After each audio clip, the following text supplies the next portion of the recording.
Pode abrir o Evangelho de Lucas, no capítulo 14. De fato, nós viremos a ler daqui a 10 minutos no capítulo 16. Mas eu preciso que você abra no 14 para que você saiba o que estava acontecendo, porque o Evangelho ele não desce como um OVNI na vida. Ele tem contexto, ele tem história, ele tem antecedentes, ele tem consequências. Ele acontece num ambiente real e não num espaço virtual. Ele acontece para pessoas, ele tem personagens vivos, gente que carrega amor ou ódio, ou indiferença, gente ávida por cura, por graça, por misericórdia, gente absolutamente indiferente à graça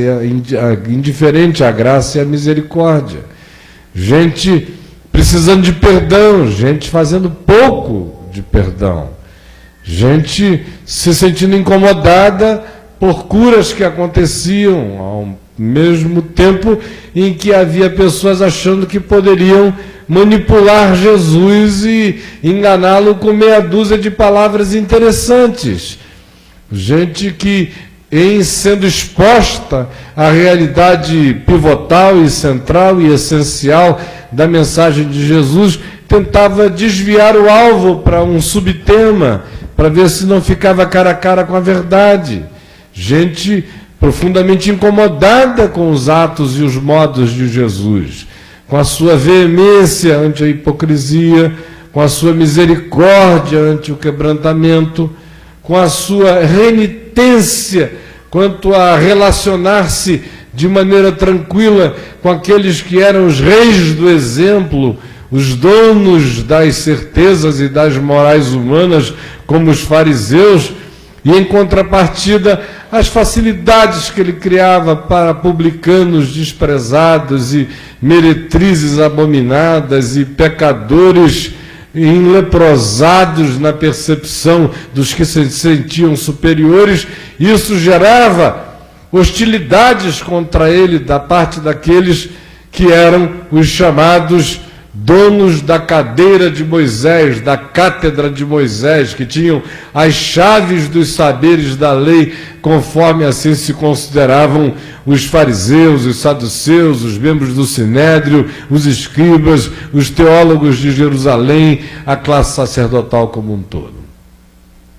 No capítulo 14, é sábado, e Jesus é convidado para ir comer na casa de um fariseu.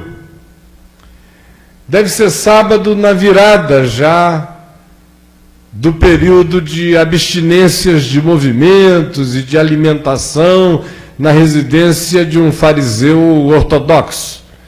Deve ser já sábado depois das 6 da tarde, sábado virado para domingo, mas ainda sob a luz de um sábado. Ele é convidado para ir à casa desse indivíduo. E quando ele vai entrando, ele vê um homem com barriga d'água, sofrendo de hidropisia.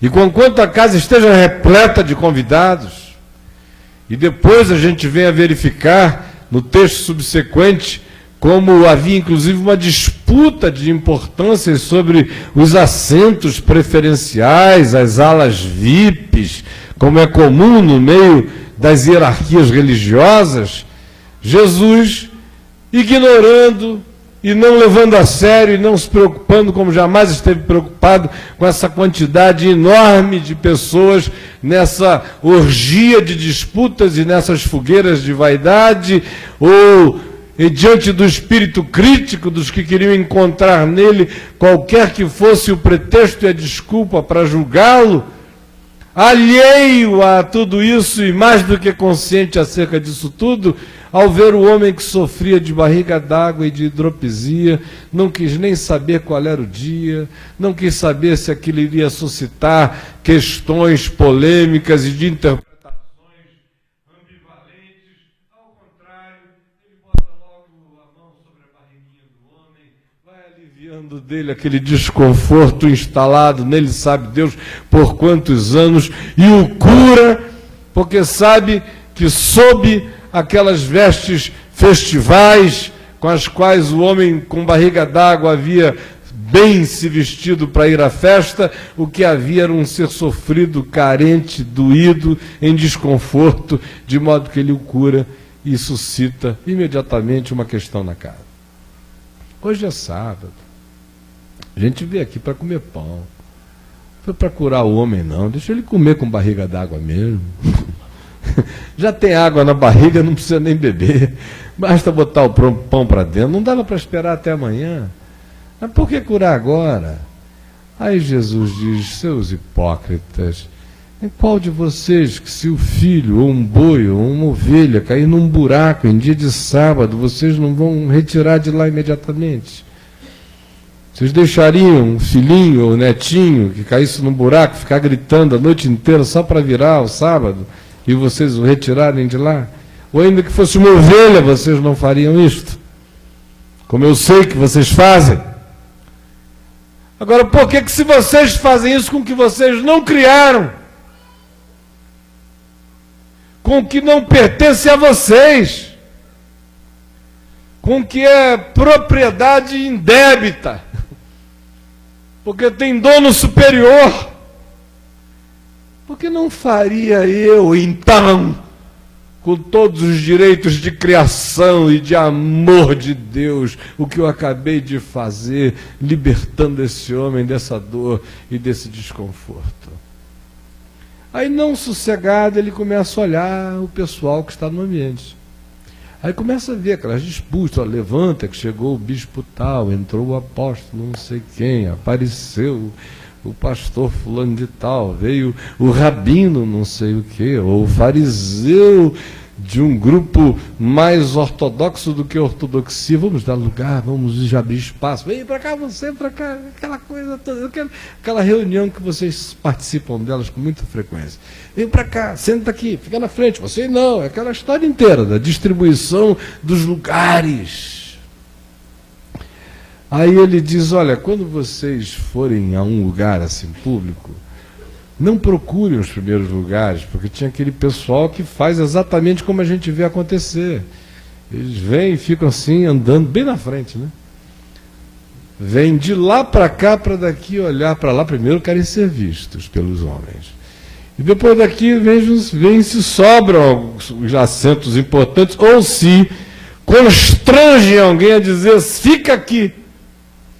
E Jesus disse: não façam assim, porque esse hábito social é apenas sintoma de uma atitude existencial e psicológica muito mais enraizada e muito mais profunda, comum a quem vive de aparência, de performances, de fachadas, de hierarquizações, de importâncias apenas visíveis e sociais e econômicas e mensuráveis, que não tem nenhum valor para Deus, porque aquilo que é elevado diante dos homens é abominação diante de Deus. Ao contrário, quando vocês entrarem numa casa, procurem os lugares mais reservados, mais modestos. Se for uma festa, fiquem na de vocês, porque se alguém desejar honrá-los, os chamará adiante. Do contrário, ninguém sofre vexame e nem deseduca o coração nessa busca frenética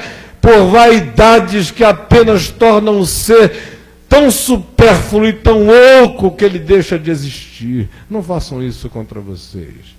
Virou-se para o dono da casa e disse: olha, eu tenho um conselho a dar a você. Estou vendo muita gente de roupa de grife, importante, legal aqui, muito bem, mas quando você for dar uma festa, se você quiser dar uma festa para Deus mesmo,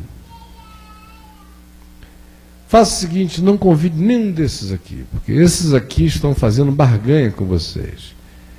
Eles estão aceitando a festa de vocês, mas eles têm uma carta na manga. Eles vão convidar vocês para outra festa. E vocês já convidarem essa moçada toda aqui, já na expectativa de encherem a agenda social do ano inteiro, com boca livre. Estão gastando hoje no investimento porque vocês só convidaram gente que vai se sentir na obrigação ética e com a etiqueta social de os convidar para devolver o favor. De modo que o que está vendo aqui não é um conto fraterno. O que está acontecendo aqui é uma barganha de jantares. Então, da próxima vez, vocês convidem só quem não pode dar nada. Mendigos, coxos, paralíticos, gente desprezada. Vocês já imaginaram como seria esse jantar? Chega um torto lá, o outro vem todo pequeno, o outro vem fétido, o outro vem com aquele cabelo de gadareno. O outro chega surtadão com os olhos esbugalhados, a outra com mais unhas de abutre. Aí alguém diz, passa a comida, aí o outro diz, faz você, mano, porque me falta o braço direito, vê se tu ajuda daí que o meu caiu. Um cenário desse. E Jesus disse ao dono da casa, quando fores dar uma festa, convide esse público, porque esse pessoal não tem nada para dar para você. E aí então a sua recompensa você vai receber daquele que vê o coração. E você vai recebê-la no dia de todas as recompensas.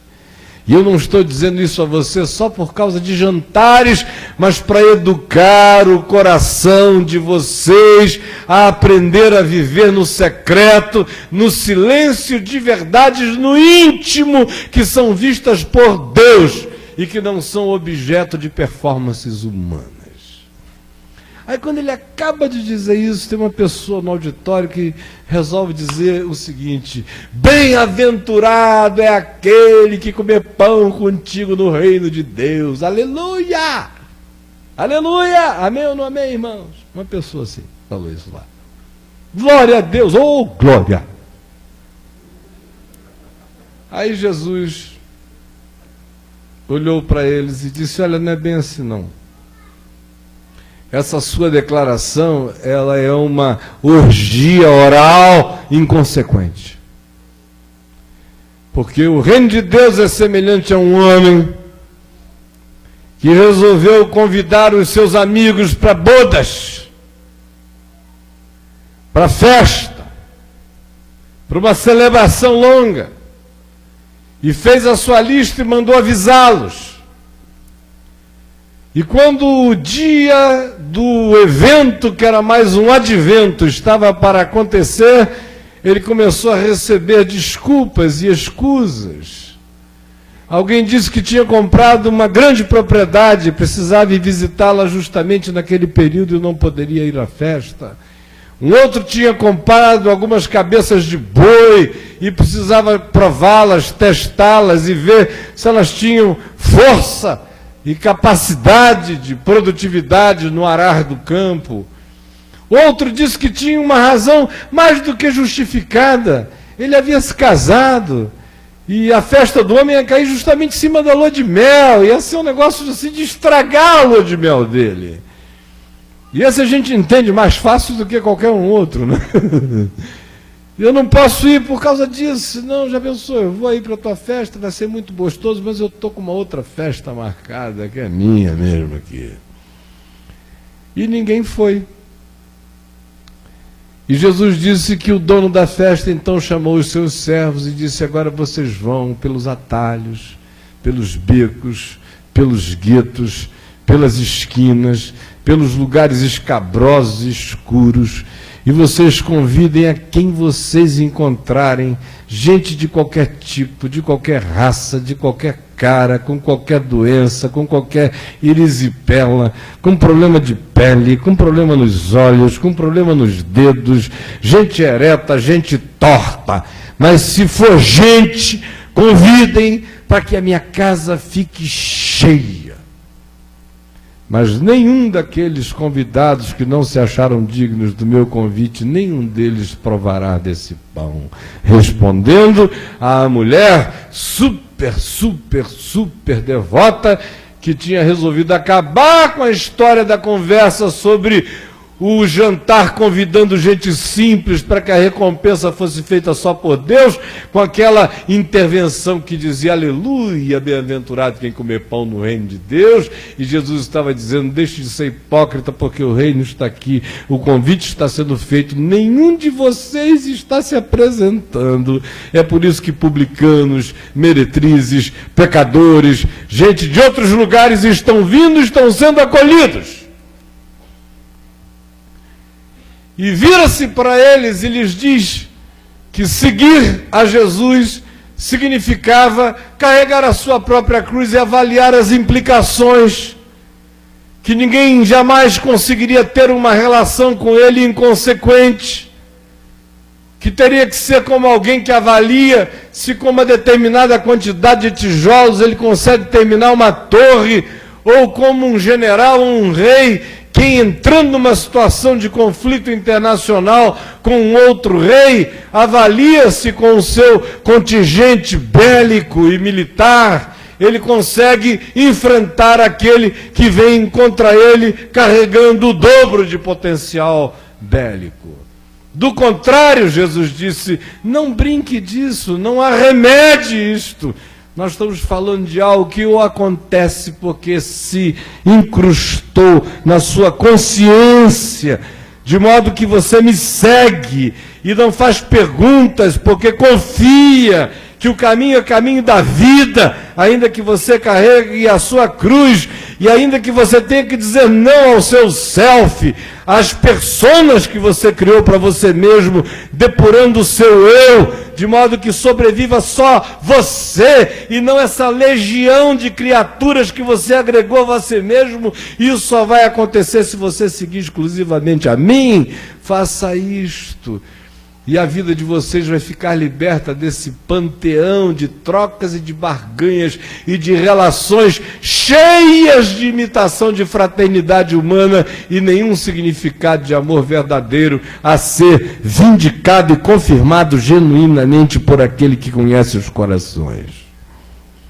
Aí a gente acaba o capítulo 14. Vira a página, começa o 15.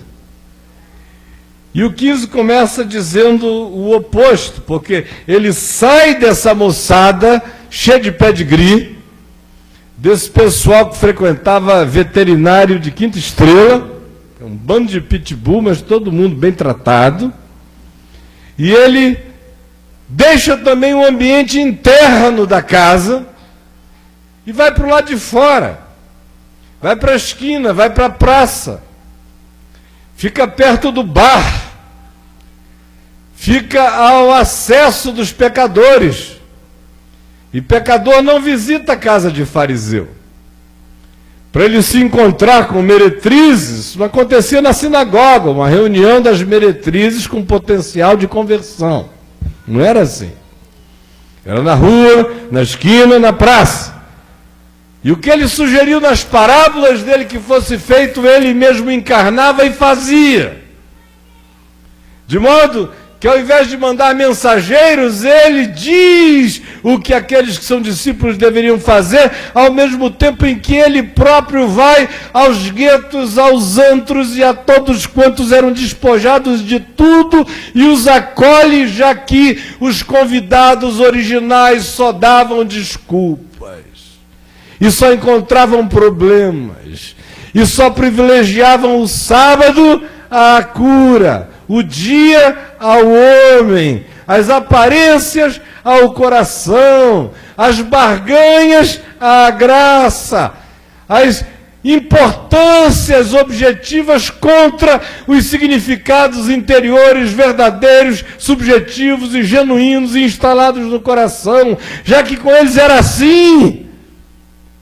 E já que as desculpas que eles davam eram essas, ele agora vai pessoalmente aos que não tinham sido convidados para a festa de fariseu nenhum. E vai ele próprio comer com esse pessoal. E o capítulo 15 inicia dizendo que aproximavam-se de Jesus porque não se sentiam repelidos, porque não se sentiam intimidados, porque não viam nele uma ameaça, porque não encontravam o seu dedo em riste com uma espada, ao contrário, porque ouviam as palavras de graça que lhe saíam dos lábios e viam os atos de graça que lhe destilavam dos dedos. E por isso se aproximavam dele com espontaneidade total. E os que se aproximavam eram os publicanos, os cobradores de impostos, que trabalhavam para os opressores romanos, que eram mal vistos por todos os de Israel, fariseu ou não, religioso ou não, porque mexiam naquela coisa que é comum a todos os seres humanos, do ateu ao mais crente, o bolso, o dinheiro. E os publicanos cobravam isso aí. E metiam a mão para dar para os romanos. Era um imposto que um judeu pagava totalmente a contragosto, porque era para atender às satisfações das orgias dos bacanais ou dos surtos de onipotência dos césares romanos. E Jesus chama esse pessoal, come com eles, não toca no assunto. Come e bebe. E de quebra ainda chega a Maria Batalhão, as pecadoras da noite. E chegam aqueles que são apenas classificados como pecadores, porque há meretrizes explicitadas, há publicanos explicitados e há pecadores. É aquela generalização para aquele indivíduo da pá virada, em geral, independentemente de qual seja a especialidade de transgressão dele. É um transgressor globalizado, o pecador. Se sentia à vontade para vir e conversar com ele, estar com ele. Aí nisto, o pessoal da festa, onde Jesus tinha estado, aquele mesmo pessoal do hidrópico, aquele mesmo pessoal que brigou pelos assentos, aquele mesmo pessoal que recebeu o conselho de fazer a antifesta, aquele mesmo pessoal que, em tentando ludibriar Jesus, não conseguiu e recebeu a confrontação quanto ao fato de que o reino estava convidando a todos eles para as bodas do amor de Deus e eles não estavam aceitando. Esse mesmo pessoal é que se aproxima agora zangado, porque Jesus está do lado de fora conversando com as antipessoas do mundo deles. E eles se insurgem murmurando, tanto fariseus quanto escribas, dizendo: este recebe pecadores e come com eles. Isso agora é a festa de Jesus. Antes era Jesus na festa deles, foi um estrago. Agora eles disseram: a gente vai estragar a festa de Jesus. Este recebe pecadores e come com eles. Aí Jesus ouve aquela história, sabe aonde eles querem chegar, e diz: olha, eu tenho umas histórias para contar a vocês. A minha festa é regada a histórias. A primeira história é de um pastor de ovelhas, que na hora de contar as suas ovelhinhas, ao cair da tarde, viu que dentre as 100 que ele tinha no seu contingente de ovelhas, no seu aprisco, estava faltando uma. E ele deixou 99 no curral e se enveredou pelos caminhos escabrosos, tortuosos, serpenteosos, entrando em vales, em fendas, auscultando gemidos, tentando ouvir um bé de esperança e de clamor em algum lugar, até que ele acha a sua ovelhinha e, cheio de alegria, ele a coloca nas costas. E não fez a contabilidade em momento algum do fato de que ele havia deixado 99 no aprisco, porque a alegria dele com essa que se havia extraviado e agora foi achada é tão grande que ele não tem tempo para mais nada, a não ser por ter encontrado a sua ovelhinha perdida. Em verdade, eu vos digo que há muito mais alegria por um pecador que se arrepende do que por 99 justos que acham que não necessitam de metanoia, de mudança de mente, nem de arrependimento algum. Então, a segunda historinha que eu queria contar para vocês, uma história feminina, dizer, de uma mulher que tinha 10 dracmas. Com 2 dracmas se pagaria o imposto anual do templo de Jerusalém por um ano inteiro. De modo que uma dracma tinha valor. E ela tinha 10. E se 10 dracmas teriam valor para um homem, para uma mulher teriam muito mais. E na antiguidade, o duplo valor, pelo menos. E aí ela perdeu uma das suas 10 dracmas. À noite, quando ela foi contar a dracma 1, que devia ser até dracma personalizada, como mulher faz, né? Essa dracminha aqui, tão bonitinha. Essa minha dracminha, dracma 1, dracma 2, olha as dracminhas. 9! Cadê a 10ª? Cadê a 10ª? Aí, meu Deus, ninguém dormiu mais na casa. Ela foi fazer reviravoltas absolutas, levantar todos os tapetes, abrir todas as gavetas, fazer todos os percursos, quem é que poderia ter tirado para aquele lugar. Vocês conhecem essa história muito bem. Vocês, mulheres, como atrizes diária desse tipo de angústia, e vocês, homens, como observadores passivos e aflitos da situação. Procurando,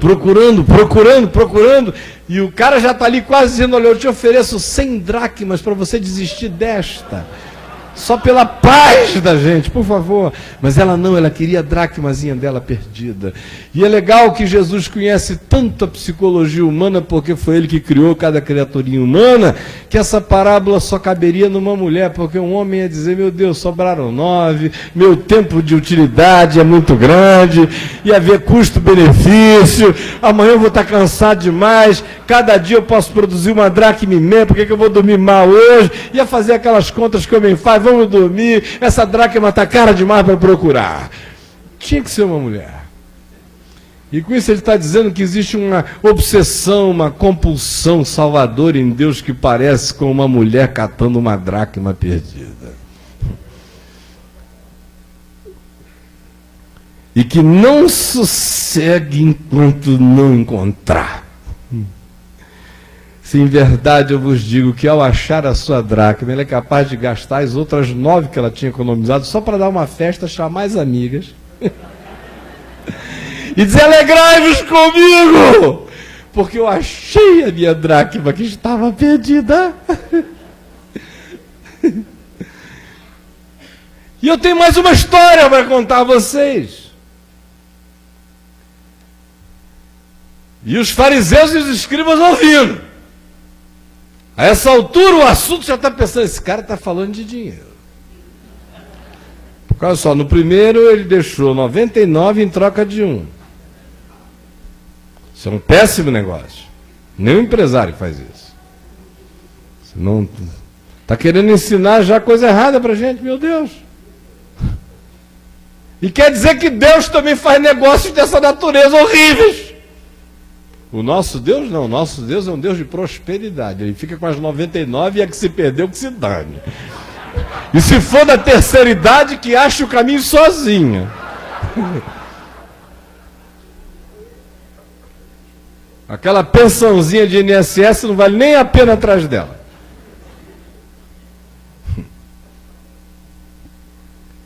Mas eu tenho uma terceira história para lhes contar, e eles pensam em dinheiro. A primeira foi a contabilidade, 1 contra 99. Depois é uma dracma contra 9.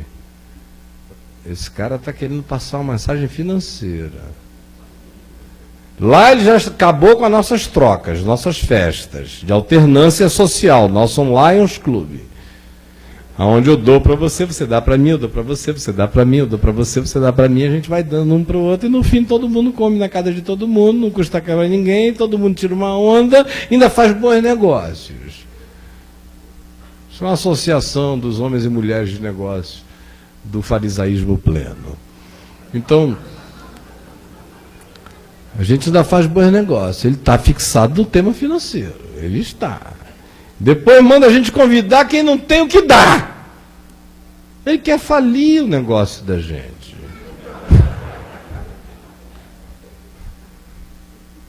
Aí Jesus disse, eu tenho uma terceira história para contar. Havia um pai que tinha 2 filhos. Um mais velho, um rapaz ordeiro, quieto, obediente, PhD em contabilidade e auditoria especializada, com MBA em gestão de grandes propriedades, com a vida totalmente dedicada à gestão dos bens da família, e que trabalhava de sol a sol, incansavelmente. Esse mesmo homem tinha um outro filho, caçula, mais novo, que não tinha o mesmo espírito. Enquanto o outro saía para o campo, ele pegava uma harpa e tentava ficar inventando música para as garotas da fazenda. Desde pequeno que o sujeito estava assim mais para poeta do que para fazendeiro. Ia fazer as atividades do pai reclamando de tudo e pedindo a Deus ou que o pai morresse ou que ele ficasse logo emancipado. Mas a aflição desse moço por sair desse ambiente era tão grande que ele não resistiu, e antes mesmo que o pai morresse, ele cometeu um assinte à cultura do Oriente Médio, exigindo e pedindo do pai que o pai morresse sem morrer. Ou seja, ele disse: você é longevo demais, pelo andar da carruagem você vai ficar anos e anos aqui, e se eu for esperar para receber a minha herança depois que você bater as botas, corre risco de eu bater antes. Então, por favor, reparta a herança, o que não se fazia no Oriente Médio nem se faz até hoje. Era quase que um pedido para que o indivíduo morresse logo. E o pai, sem discutir méritos, lhes reparte todos os seus haveres, cabendo ao mais velho 2/3 do que o pai tinha, e ao mais novo, que era o que fazia demanda, 1/3, conforme a lei de distribuição desse tipo de herança e de herdade em Israel. Aí o garoto mais novo, quando viu a bolada e o pai não tinha pouco, o terço dele era demais, ele falou: aleluia. E foi para uma terra bem distante, aonde se come o pão, não se come a carne, era a filosofia dele. Eu vou aprontar longe da casa de papai. E tem tanta terra distante, quanto mais distante da casa de papai, as mulheres vão ficando mais bonitas. E Jesus nem diz aonde ele foi, só diz que ele foi para uma terra distante. E chegando lá, ele se tornou o rei da noite. E durante meses e anos, ele era o financiador de todas as festas, de todos os encontros, de todas as orgias, de todas as possibilidades, de todos os prazeres, de todas as alegrias, de todos os vinhos, até que o dinheiro dele foi acabando, foi indo à míngua. E à medida em que o pessoal foi sentindo que as grifes foram diminuindo, que a qualidade do vinho foi virando vinagre, que as roupas dele foram puindo e que os presentes dele já não se multiplicavam e que ele já falava em economias, o público foi diminuindo e as mulheres bonitas foram se tornando cada vez mais feias. E os ricos se tornando cada vez mais pobres. E os muitos se tornando cada vez menos. Até o dia em que ninguém mais veio. Até o dia em que ele teve que ir. E ninguém lhe dava nada. Ninguém lembrava de nada. Ninguém recordava de coisa alguma. Rapaz, você não lembra daquele dia que a gente entornou a noite inteira? E daquelas 3 mulheres que ficaram com nós 2? A gente até compartilhou uma. Não lembra mais? O cara disse: rapaz, eu enchi tanto a cara daquele dia que eu não lembro de nada. E minha mulher muito menos ainda. Graças a Deus, eu não lembro de você não. Ninguém lembrava dele. Aí ele foi pedir emprego, ninguém dava emprego, ele acabou se empregando numa porcaria. Porcaria é aquele lugar onde só tem porco. É na porcaria mesmo. E ele foi trabalhar na porcaria. Não era na porqueria, não, era na porcaria. E ele chegou lá e a comida que sobrava era o que caía da mesa dos porcos. As migalhas dos porcos, os babugens. Já viram babugem de porco? Jesus apelou nessa aqui, né? Porque ele está falando para judeus que não comiam porco, não chegavam pé de porco, diziam que não queriam nada com porco, porco era imundo.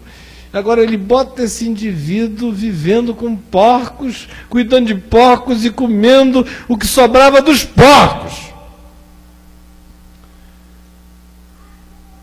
E nem sempre tinha, às vezes ele ainda ia dormir na saudade, desejando fartar-se das alfarrobas que os porcos comiam. Nem sempre sobrava para ele, porque porco tinha ganho prioridade sobre a vida dele. Aí ele caiu em si e disse: meu Deus, quantos trabalhadores de meu pai têm pão com fartura e eu aqui morro de fome? Já sei o que farei, levantar-me-ei, irei ter com meu pai, lhe direi: pai, eu pequei contra os céus e diante de ti, já não sou digno de ser chamado teu filho, recebe-me ao menos como um dos teus trabalhadores. E levantou-se e foi. E seu pai, vendo ainda ao longe, reconhecendo seu andar, suas características, seus jeitos, por mais desfigurado que ele estivesse, ele ainda era ele, seus traços ainda eram os mesmos, e o pai conseguia enxergar o filho, por mais coberto que estivesse, com todas as crostas de indignidade e de feiura e de mau cheiro. E corre na direção dele, e o garoto começa a dizer: pai, eu pequei contra os céus diante de ti, eu já não sou digno de ser chamado teu filho. E o pai interrompe a declaração do garoto e diz: para com isso, rapaz, para com isso, olha para mim. Aqui não tem essa contabilidade. Eu sou teu pai. E eu não vou ficar mal porque você ficou ruim um dia. E eu não vou ficar desmisericordioso, gizado, porque você perdeu a consciência do meu amor. E nem eu me empobreci porque você jogou dinheiro fora. E nem tampouco a herança que eu tinha para dar a você foi aquela que eu dei, a herança que eu tenho para dar a você, essa que te aguarda aqui.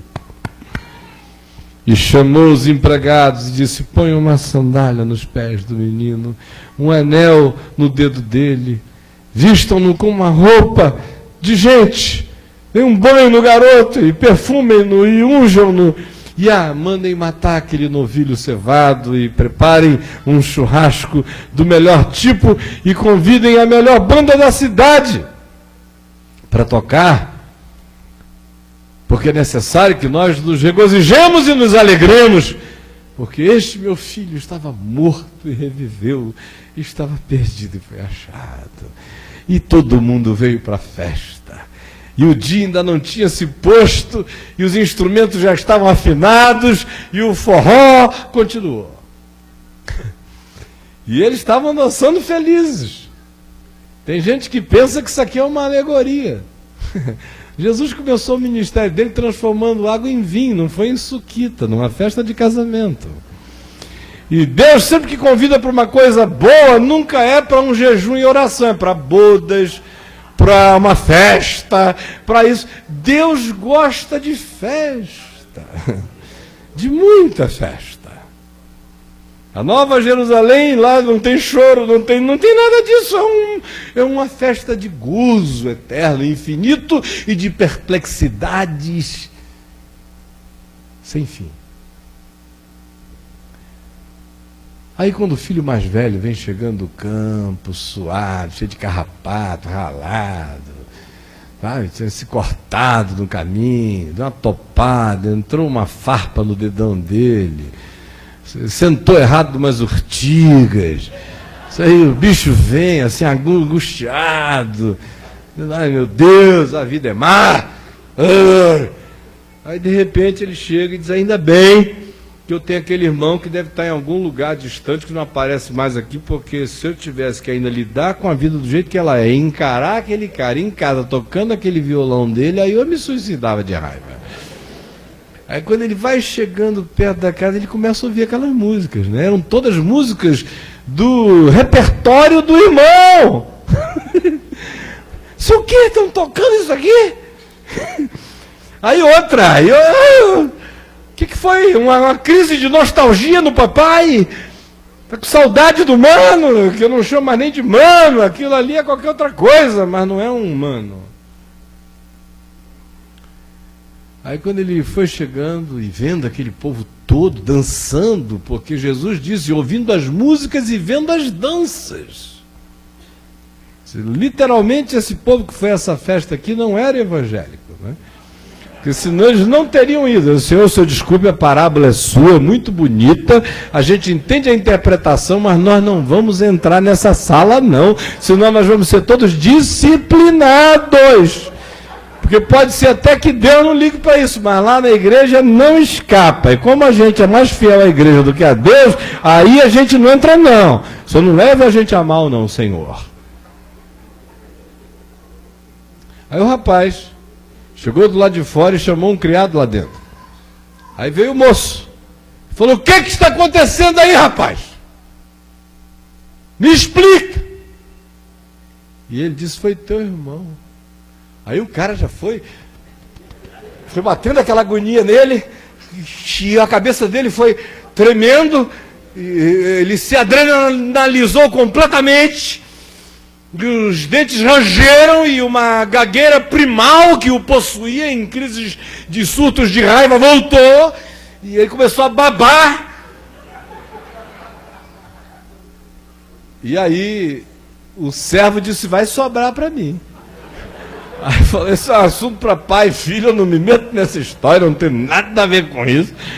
Falou, peraí que eu vou chamar teu pai. Foi lá dentro e falou, olha, o teu filho mais velho está lá fora, o Manassés Júnior, está lá fora, cheio de ódio,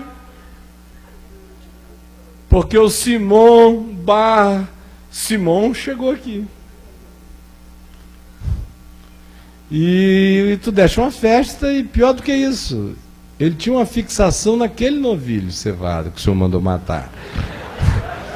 Ele tinha um negócio com o novilho há muitos anos. Assim ele passava e dizia, ai, novilhinho lindo. E quando ele soube que o bichinho está aí de perna aberta, rolando, assando, e que está todo mundo dançando, e que a banda está tocando, e que o anel está no dedo do homem, a sandália está no pé dele, e a roupa é bonita e brilhosa, e ele está perfumado e ungido, e mais, não está chorando num canto, aceitou o perdão, não brigou com o pai, não pediu uma quarentena e disse, não, adia essa festa porque eu preciso sofrer pelo menos 99 dias ou 318 vezes, mas eu preciso até eu poder aceitar o perdão. Não, o cara de pau, desgraçado, cínico, safado, teve a coragem de vir das prostitutas para a porcaria, da porcaria para pedir perdão ao papai. O papai, que é esse bobo, perdoa, mas ele não tem nenhum pudor. Nenhum pudor. Chega a dizer, pai, obrigado, mas a gente faz isso daqui a 6 meses. Deixa todo mundo ver eu ralar, eu prometo que eu vou me esfolar. Não. O pai disse, botem um anel no dedo, e ele esticou o dedo. Sandália no pé, ele deu o pé. Vistam o menino, ele já estendeu a mão, pode vestir. Perfume na cabeça dele, ele deu a cabeça. Mandem matar o novilho cevado, ele não fez objeção, ainda disse, olha, eu gosto muito da fraldinha.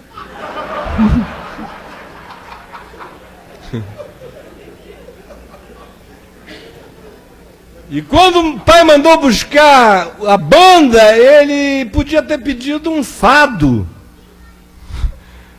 uma música triste, mas não. Deixou que viesse. O roteiro musical que ele deu era todo para cima. E quando começaram a dançar, ele foi o primeiro a entrar na festa. E passava pelo pai. O pai, como é tão bom estar em casa. Ai, meu Deus, o que eu estava fazendo por aí? Oh, aleluia. Eita, festa boa na casa do meu pai. E o servo diz isso ao pai do moço, ele vai lá fora e encontra o outro em estado homicida, com alma de Caim. Não só não é tutor do seu irmão, mas quer ser o assassino do seu irmão, quer que o seu irmão inexista para sempre. E o pai chega e diz: meu filho, o que é isso? Ele diz: que isso, coisa nenhuma. O senhor que enlouqueceu, vem esse teu filho, que a única relação que tem comigo tem a ver contigo, porque comigo mesmo não tem mais nenhuma, porque no dia que tu morreres ele não é para mim, por isso ele é teu filho,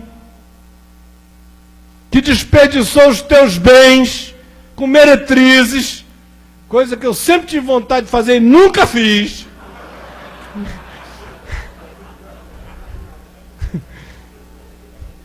Porque geralmente quando você vira uma pessoa assim, ela tem inveja do pecado do outro, que ela não cometeu, mas vive o tempo todo se masturbando em cima daquela fantasia. É um ser entupido de lascívia, que gastou os teus bens com meretrizes, e agora vem,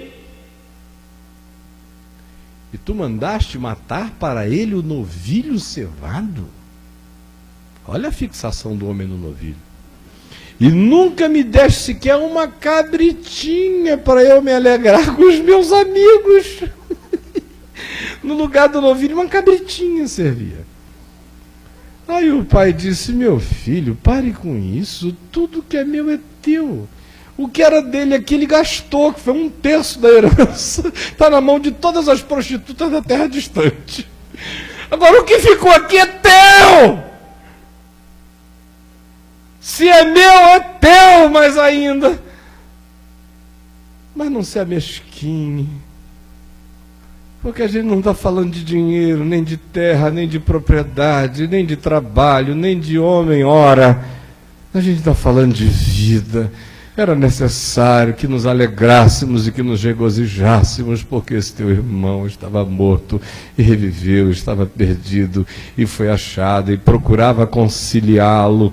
E Jesus termina a terceira história sem dizer se o rapaz aceitou entrar na festa ou não.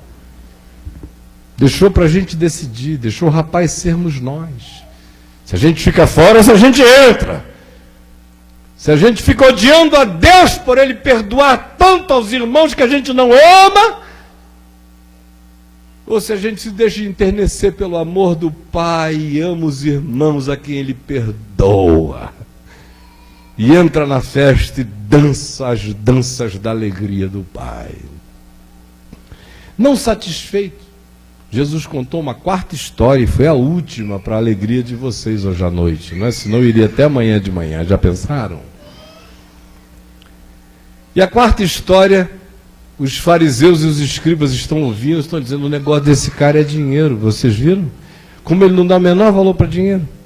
Foi esse sujeito que gastou tudo entre as meretrizes. Ele conta uma história onde acaba virando o herói da história, o gastador, o irresponsável. E ainda mais esse pai de atitude generosamente perdulária. Está ensinando tudo errado, está criando uma geração de gente sem lei, sem aquela ordem contábil, sem olho por olho, sem dente por dente, que no fim gera apenas uma sociedade de cegos e banguelas, não é?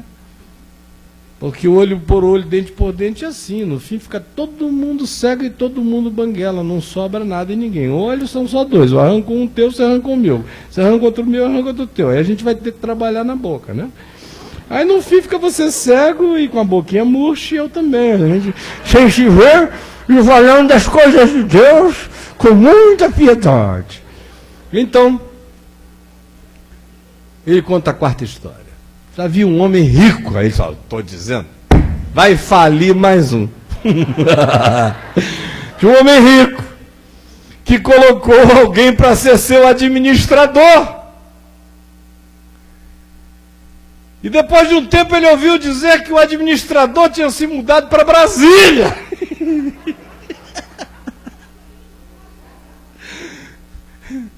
E que estava usando os cartões corporativos.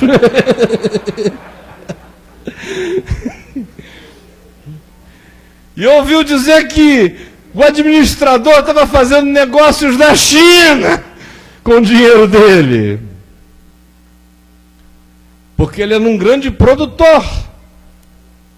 A fazenda do homem produzia trigo, cevada, farinhas de todos os tipos, alimentos. Ele era um provedor de comida. Era um Abílio Diniz. Era um pão de açúcar. Aí esse homem ouve dizer que ele tem esse gestor, que está superfaturando, que ninguém vende para ele sem ser deixando uma comissão, se ninguém compra dele sem deixar um pedaço para ele também. Nada se faz ali sem que ele engorde. Aí o dono do negócio disse, assim não vai ficar, eu vou mandar uma auditoria. A notícia chegou lá, o homem entrou em pânico, disse, meu Deus, eu fui apanhado. Tinha inclusive câmera e eu não vi, fui gravado. Tem provas. Estava recebendo dinheiro nos Correios, eu não sabia. Estavam gravando com aquela câmerazinha desgraçada. Ele tem provas, está vindo aí, vai acabar com a minha administração. E eu, o que eu vou fazer da vida se eu não fiz outra coisa? Eu sou especialista nisto. Eu sou a PhD em safadeza. Se me der um trabalho honesto, eu me emburreço na mesma hora. A minha mente só funciona assim, eu sou filho das trevas. E filho das trevas enxerga muito bem, especialmente contra os filhos da luz, que chegam assim otários, e a gente vai... toma tudo deles. Então a minha especialização é em engano. O que eu vou fazer agora? Trabalhar na terra, e enquanto eu vendo produtos da terra, mas eu mesmo botar a mão lá, jamais. Eu não quero nem ver esses sacos de silos, eu só quero saber o peso e o valor. E fazer a contabilidade. Agora, eu ir trabalhar na terra, jamais. De mendigar e ir para a esquina, eu também tenho vergonha. Pelo amor de Deus, né? Olha bem para essa carinha. Eu não. O que eu vou fazer? O que eu vou fazer? O que eu vou fazer? O que eu vou fazer? E o texto grego diz que ele tem uma revelação.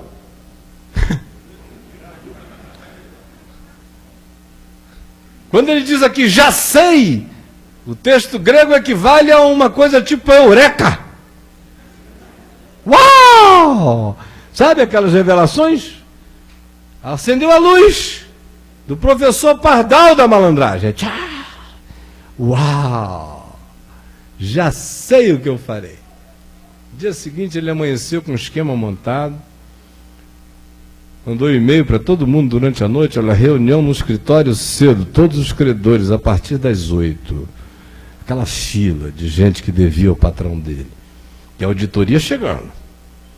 Aí chega lá o primeiro e diz, quanto é que você deve ao meu patrão? Aí o cara disse, eu devo 100 coros de trigo. Ele falou, escreve 70 e está resolvido o assunto. Ah, cara, não me diga, você vai fazer isso por mim? Vou. Ele vinha explorando esse sujeito há 12 anos, roubando a benção. Agora ele está fazendo esse desconto de 30% do que não é nem dele. E o outro está grato.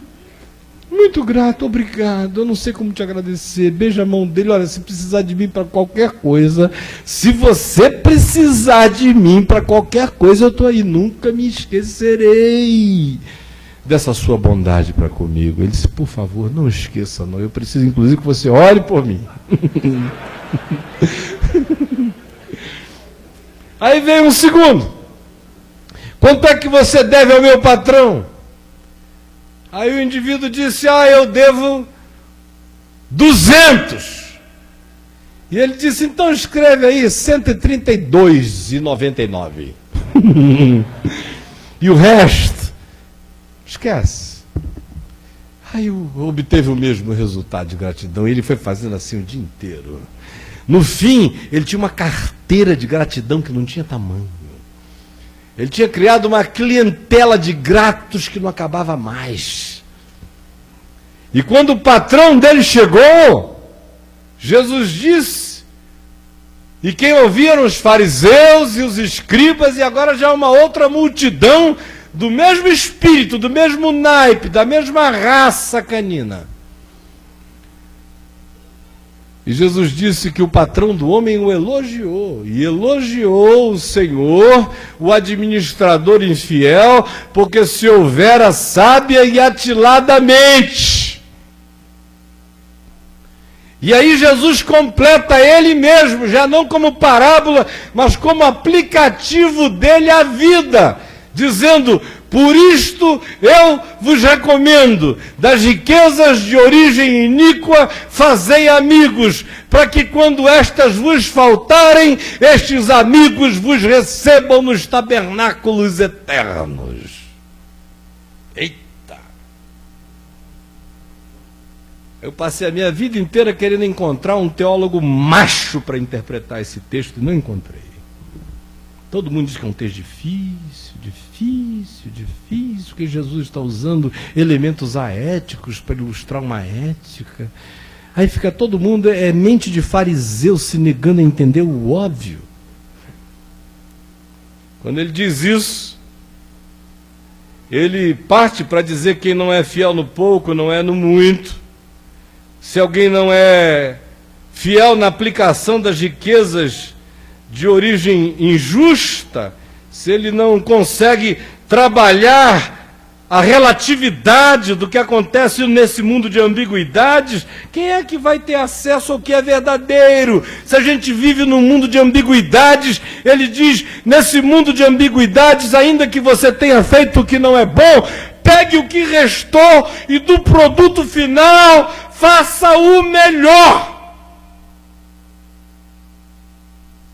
Mas não se renda ao karma da desgraça. Tente fazer algum amigo com bondade, com misericórdia. Mude a natureza do investimento, do valor, do significado. E aí, os fariseus, que eram avarentos, diz o verso 14, ouviam isto e o ridicularizavam.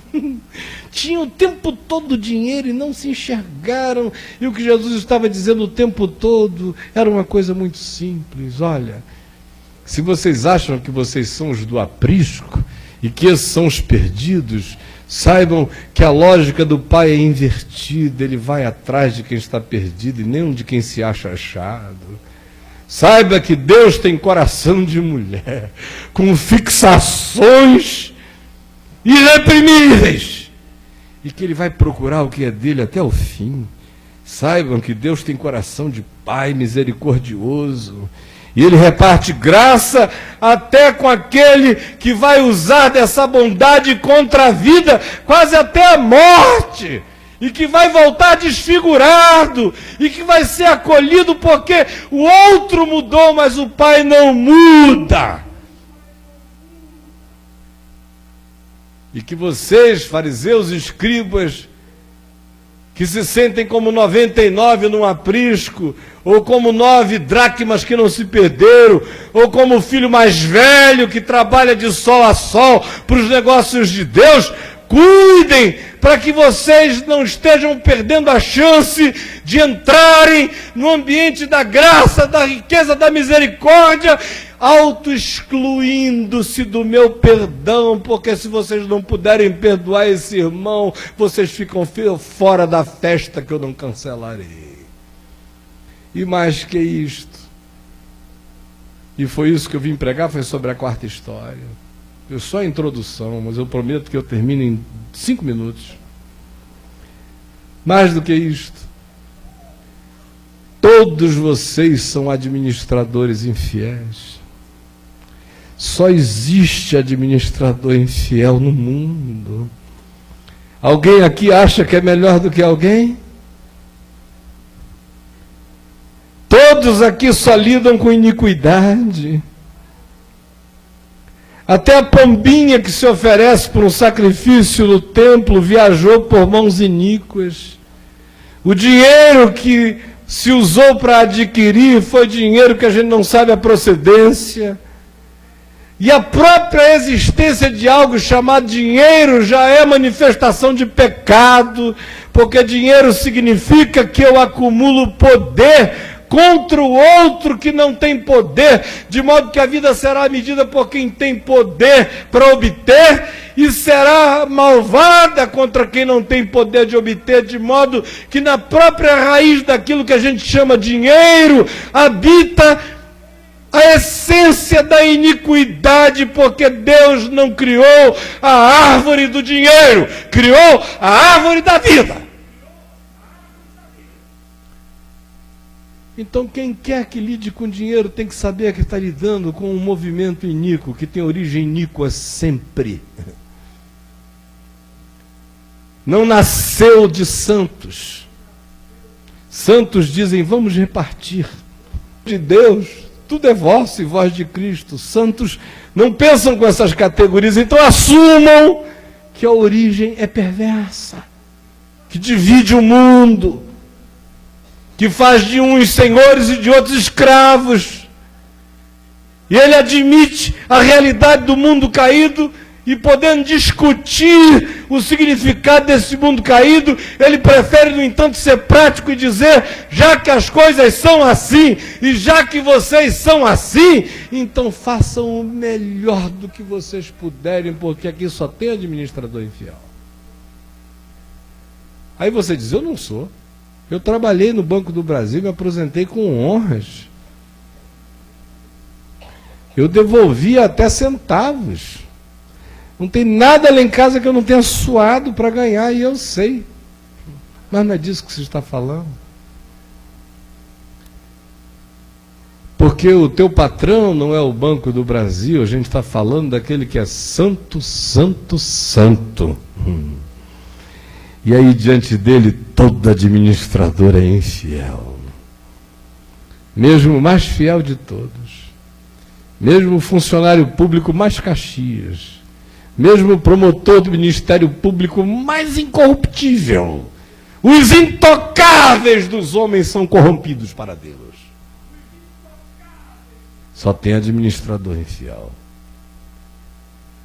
Aí você diz, mas eu não faço imagens de esculturas, eu não violo os mandamentos de Deus. Eu não faço imagens de escultura não, você faz imagens psicológicas.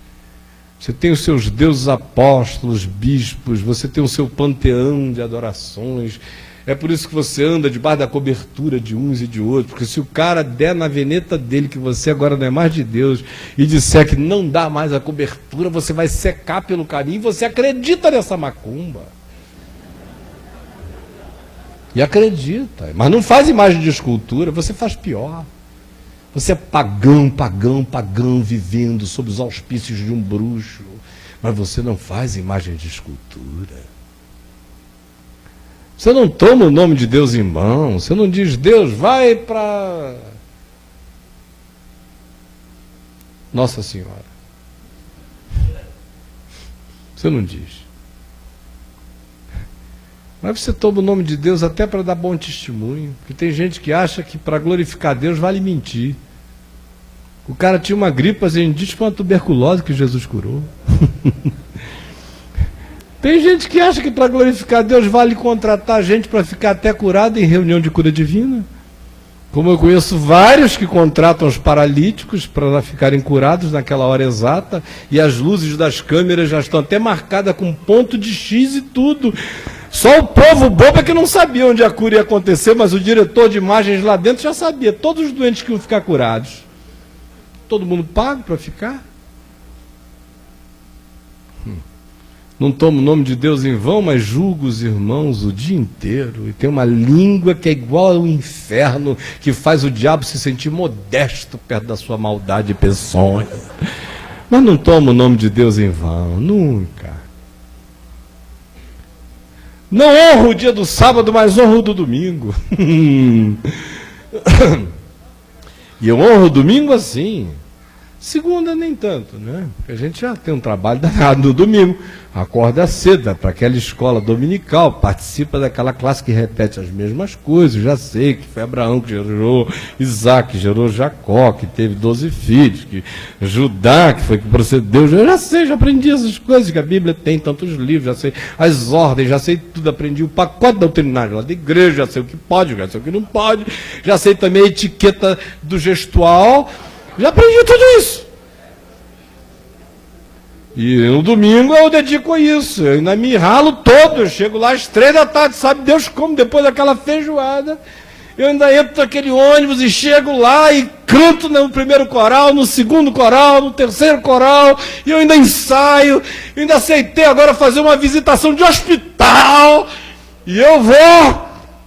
E depois eu volto correndo, dou uma paradinha no ar livre, e eu entro na igreja suado, porque eu tenho que assumir meu posto de levita, que eu não posso perder, porque o dia do Senhor eu santifico. Só Deus sabe como é que eu santifico, porque a raiva que eu sinto da minha mulher para até chegar na igreja, e depois que eu chego lá, a vontade que eu sinto de matar aquela desgraçada, atrapalha a minha vida em tudo, sente ciúme de mim. E Deus me livre, é que eu tenho que me submeter a ungido do Senhor, gente. Se foi o Senhor que ungiu, a gente não pode questionar, mas que o cara é o diabo, é. E me opinho o tempo todo, mas eu vou ficar. Eu honro o dia do Senhor. Eu também honro ao meu pai e minha mamãe. Minha mãe era uma idólatra, coitada. Eu não. Eu sou esse homem de Deus. Carrego esta Bíblia imponente. Estou educando a minha família nos caminhos do Senhor, estou honrando a meu pai e minha mãe. É verdade que no hebraico, honrar significa pesar, medir, avaliar, entender, para melhorar o produto. Que honrar pai e mãe é melhorar pai e mãe na gente. Mas não com esse espírito de competição, mas com a alegria de quem pega o melhor do pai e melhor em nós, e o pior do pai e da mãe, e faz a abolição disso em nós. Mas honrar pai e mãe vai bem mais além do que isso. Tem a ver com sustentar a mãezinha viúva, o pai enfraquecido, tem a ver com não negar a reverência para com o pai, mesmo que ele seja bêbado e alcoólatra, tem a ver com tolerar, não como quem se torna codependente da doença dele, mas como quem de fato consegue, pela graça, dizer: a misericórdia me poupou dessa herança, mas foi dessa herança que eu vim, e se eu vim dessa herança, eu quero que pela graça de Deus, o melhor de Deus flua através de mim para eles. Mas a maioria logo diz: vamos quebrar a maldição hereditária, e com a maldição hereditária quebra o pai e a mãe junto também, o avô, a avó, quebra todo mundo. Meu pai agora é o pastor fulano, é a pastora fulano, eu não reconheço mais aquele pessoal, o que eu trago aqui é o gênio do sangue de Jesus, eu vou deixar esses outros para lá.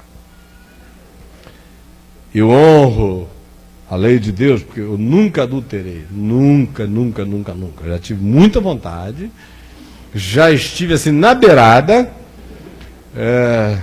inclusive já estive até sem roupa num motel, mas na última hora bateu aquele negócio. E eu saí correndo e disse: eu não posso. E é verdade que eu tenho que dizer isso todo dia: eu não posso, senão eu volto. Agora Deus me livre, porque de umas masturbaçõezinhas eu não me livro. Porque já que eu não faço, eu tenho que pelo menos imaginar, né? E imaginar todo dia. E agora, minha mulher não tem essa história para contar, nem meu marido, eu nunca traí ele, não. Nunca. Eu nunca roubei. Pelo menos o meu contra-cheque é todo em dia. E o meu imposto de renda é maravilhoso. Eu nunca disse falso testemunho em juízo. Você sabe, num tribunal, nunca me chamaram lá e eu menti. Também não menti porque nunca me chamaram lá. Mas eu nunca disse falso testemunho, eu só conto essas lorotas, assim, de churrasco, sabe? Me reuni para falar mal dos irmãos. voltar do culto já devorando a mulher do pastor como picanha, o pastor como cupim, os filhos como linguiça e tudo mais, e a igreja inteira servida lá em casa como coração de galinha. Isso a gente faz. É falso testemunho? Não. Jamais. E eu não cobiço a casa do meu próximo. Eu só quero ser próspero como ele. Eu também não cobiço a mulher do meu próximo. Eu só tenho que viver num quebrantamento permanente, dizendo: Senhor, eu não entendo as tuas razões, de por que tu me deste essa jararaca ao meu irmão, essa maravilha. Mas o Senhor sabe o que faz. Não cobiçar mesmo, nunca cobicei, não. Eu sou o administrador fiel. Levante-se o administrador fiel, eu quero conhecer o administrador fiel. Quero entregar em nome de Jesus a casa de Deus aos seus cuidados. O reino de Deus nas suas mãos. Levante-se, administrador fiel. Não tem nenhum aqui? Se não tem nenhum administrador fiel aqui, então nunca mais digam que não entendem esse texto. Porque todo administrador infiel entende completamente.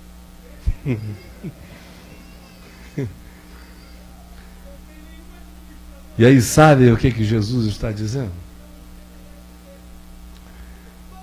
O que Jesus está dizendo é que na vida existe gente perdida se sentindo achada.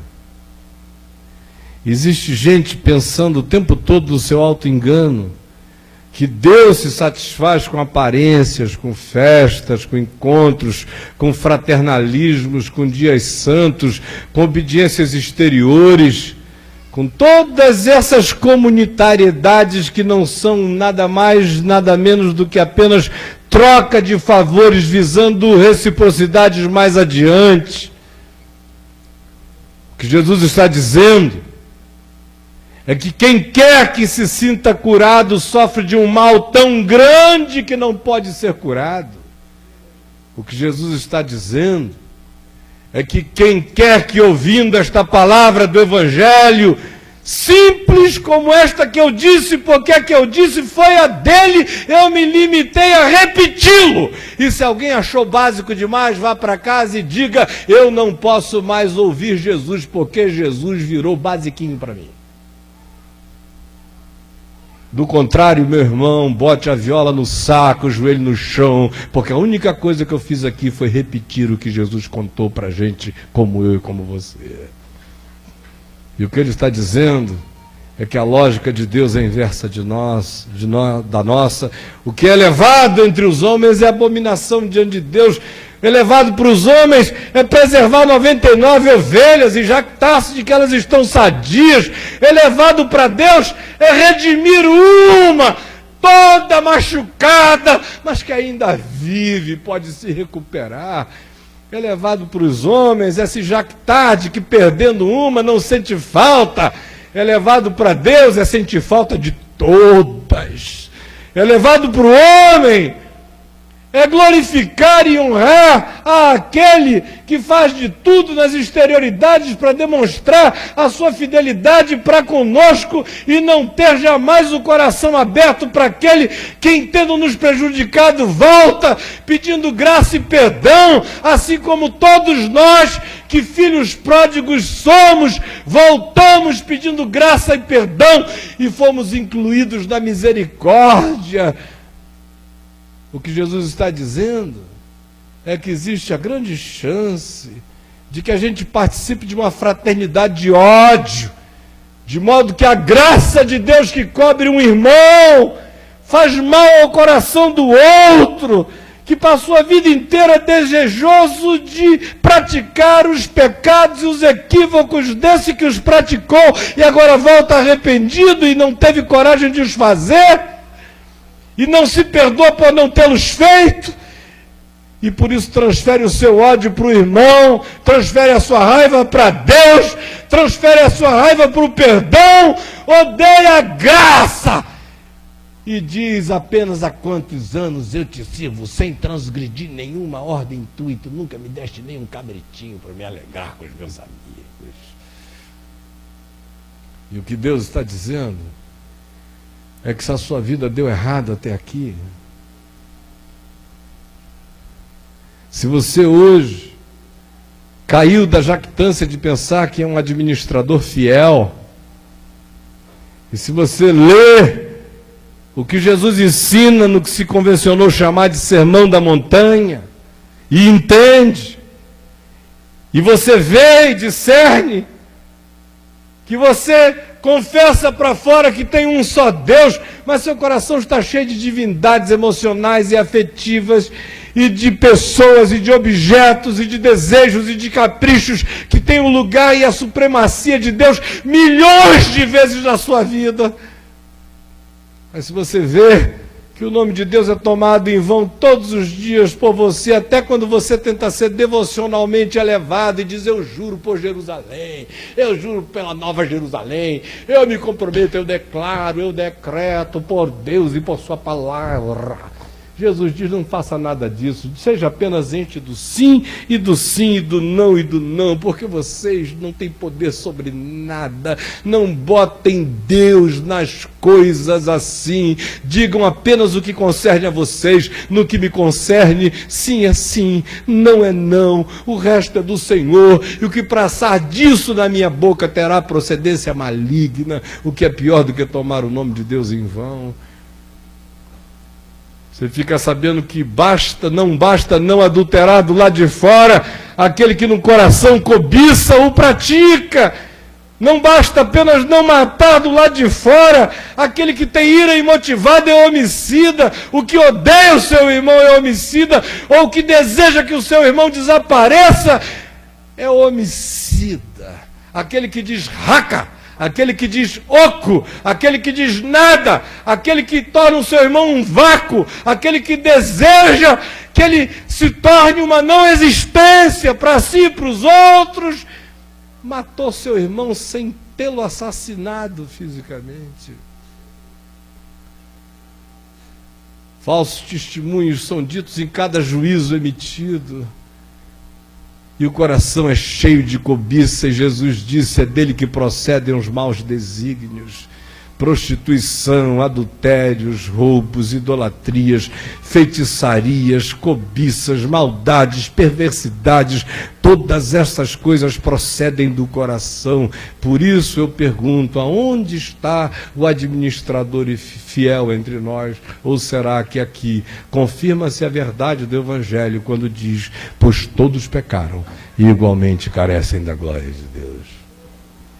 O que Jesus está dizendo é que você olhe hoje com sinceridade para a sua relatividade, para a sua ambiguidade, para a sua infidelidade, seja qual for a natureza dela, objetiva ou subjetiva, mas olhe-a com verdade e saiba que você é um administrador infiel, e converta-se enquanto é tempo dessa atitude que tentaria dar um último golpe. Converta-se à graça de Deus. Saiba que todos nós nesta vida já fizemos mal a muita gente, mesmo quando não quisemos, mesmo quando não soubemos, mesmo quando não fomos informados. Já fizemos mal com as melhores intenções, tanto quanto com as piores. Já fizemos mal e fazemos todo dia com as nossas omissões silenciosas e discretas. E que por isso que ele está dizendo se hoje houver um eureka de Deus, uma revelação, se a luz acender, se você enxergar quem é você e onde é que você está nessa história inteira,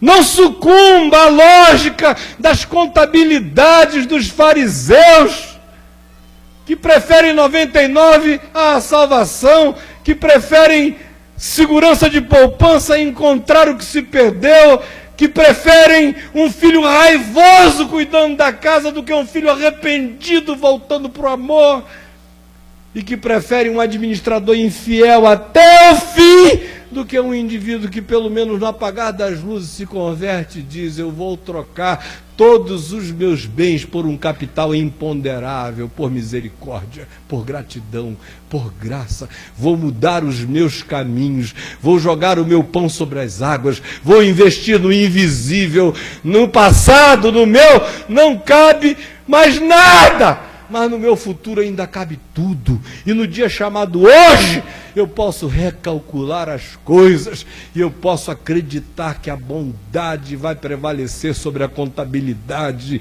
e que a gratidão dos meus irmãos haverá de me acolher no dia da minha fome, assim como a misericórdia de Deus está assistindo o investimento que eu estou fazendo no capital imponderável da gratidão que eu estou tentando gerar no coração dos outros, cumprindo eu aqui a oração que me foi ensinada: perdoa as nossas dívidas, assim como nós perdoamos os nossos devedores. Esse é o Evangelho. E aqui tem dois tipos de gente.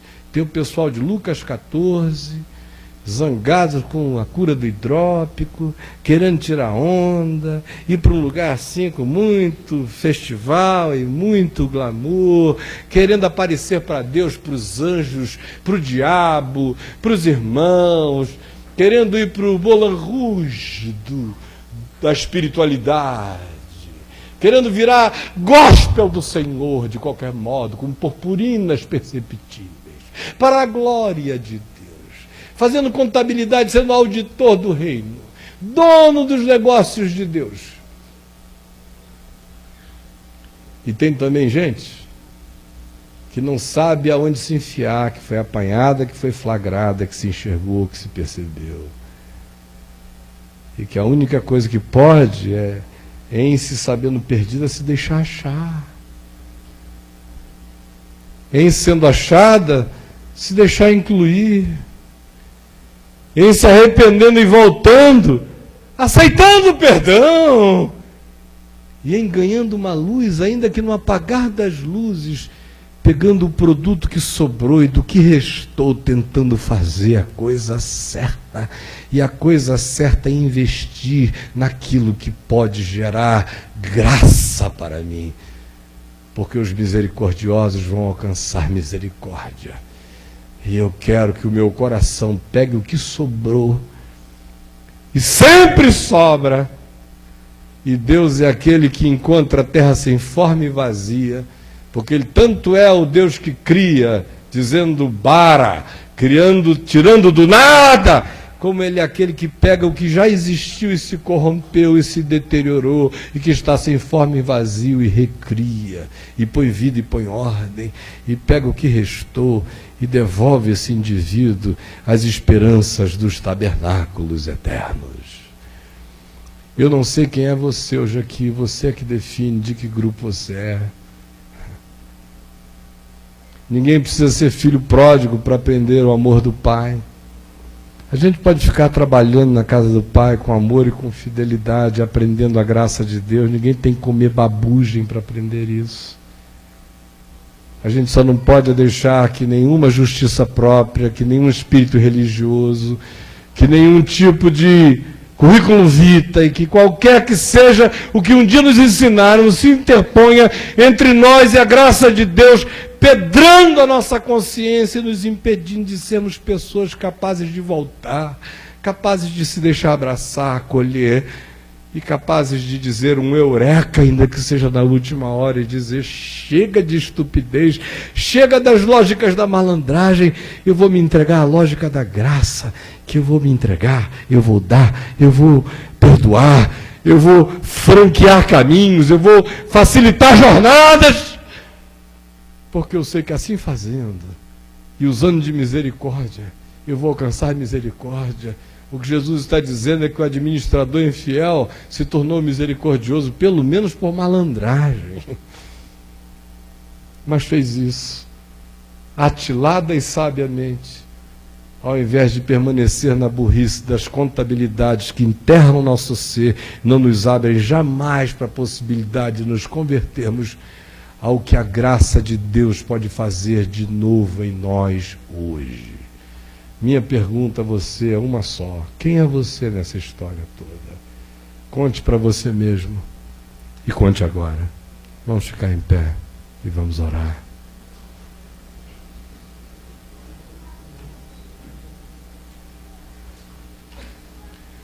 Dê a mão para quem está aí ao seu lado. Aí a gente diz, poxa, esse é um momento de corrente de oração, né? Não, é para fechar o corredor e ninguém sair.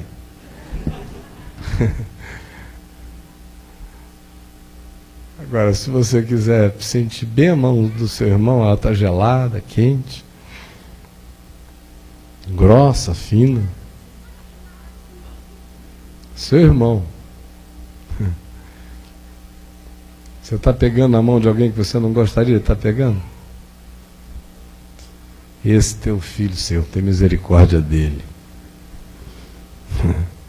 Está cheio de irmão mais velho aqui, invejosos do pecado, ressentidos com o pecado, fazendo contabilidadezinha de fidelidades que só tem sentido quando são fruto natural do amor, porque se forem performáticas não valem para ninguém. Donos de tudo e invejando cabritinhos, podendo viver, entendendo que tudo é vosso e vós de Cristo e Cristo de Deus. Está cheio de gente com raiva do pastor, porque foi procurar alguém que se perdeu, ao invés de ficar aqui fazendo cafuné na gente. Então tem gente aqui que não entende essa parábola do administrador infiel, que diz, Jesus, o Senhor me desculpe, mas com essa eu não comungo. Eu sou bom demais para esse pedaço do Evangelho. Pobre de você, seu avarento de espírito, pedrado para a graça, fariseu hipócrita, esquiba das tábuas de pedra, não terá o Evangelho escrito no seu coração por decreto, até que você se converta ao amor, ao perdão e à misericórdia. Se alguém ficou frustrado com o que ouviu da minha boca, fique frustrado com o que ouviu do Evangelho, pois esta é a palavra do Senhor. Pai, que o Espírito Santo não deixe mais ninguém ver a vida com outros olhos de hoje em diante. Ninguém. Que essas lentes que o diabo colocou tenham sido rasgadas. Que todas essas falsas interpretações que nos foram dadas sejam abolidas. E, Espírito Santo, eu te peço que o Evangelho das histórias simples, das parábolas, das verdades eternas e imutáveis, tenha entrado dentro de nós, de modo que nós nunca mais consigamos ver a vida de outro modo. E nunca mais consigamos nos ver de outra forma. E nos ajuda a andarmos com temor e tremor, porque nós somos todos gestores de tesouros iníquos, de ambiguidades, de ambivalências. Nós somos todos aqueles que não são. Pelo amor do teu nome, permite pegar o que restou aqui, do que sobrou de vida, do que sobrou de energia, da consciência nova que nasceu. Permite-nos agora, chamar todo mundo de volta e dizer, olha, deixa isso para lá, deixa isso para lá, deixa isso para lá, deixa isso para lá, deixa isso para lá, deixa tudo para lá. Nós somos todos literalmente farinha no mesmo saco. Eu só ficava daqui explorando vocês. Deixa para lá, não era meu. Eu só estava fazendo gestão, sendo um mediador perverso daquilo que não é meu. Ao invés de estar distribuindo justiça e graça, eu estava com espertezas e apropriações indébitas, e roubo, e exploração, e engano, e manipulação. E eu me arrependo hoje. E eu quero dizer a toda criatura que está tudo pago, que ninguém deve mais nada a ninguém. E eu quero pedir a Ti, ó Pai, que tenhas misericórdia de mim, que já cobrei o que não devia, que já impus o que não podia, que já me apropriei do que não era meu. Quero pedir por tua misericórdia hoje, que do que restou da consciência que eu ganho agora, tu me ajudes a fazer o melhor. Que seja tudo feito em perdão, em graça, em amor, em facilitação da vida, para que a gente vá fazendo amigos nos céus e na terra, e distribuindo graça, a mesma graça que nós temos recebido abundantemente, escandalosamente da tua parte. Eu peço que seja assim, e que isso gere gente fiel e não gente infiel, que isso gere gente grata e não gente perdulária, que isso gere gente achada e não gente descansada para enganar, que isso gere o que o Evangelho gera, gente convertida ao amor de Deus, e que volta para a casa do Pai, entra na festa não porque é cínico, entra na festa apenas porque é grato. Por favor, que essa tua verdade eterna seja plantada em cada um aqui. E eu saberei que não vim aqui em vão, nós não nos reunimos em vão. Em nome de Jesus e para a glória de Jesus, hoje e eternamente. Amém e amém.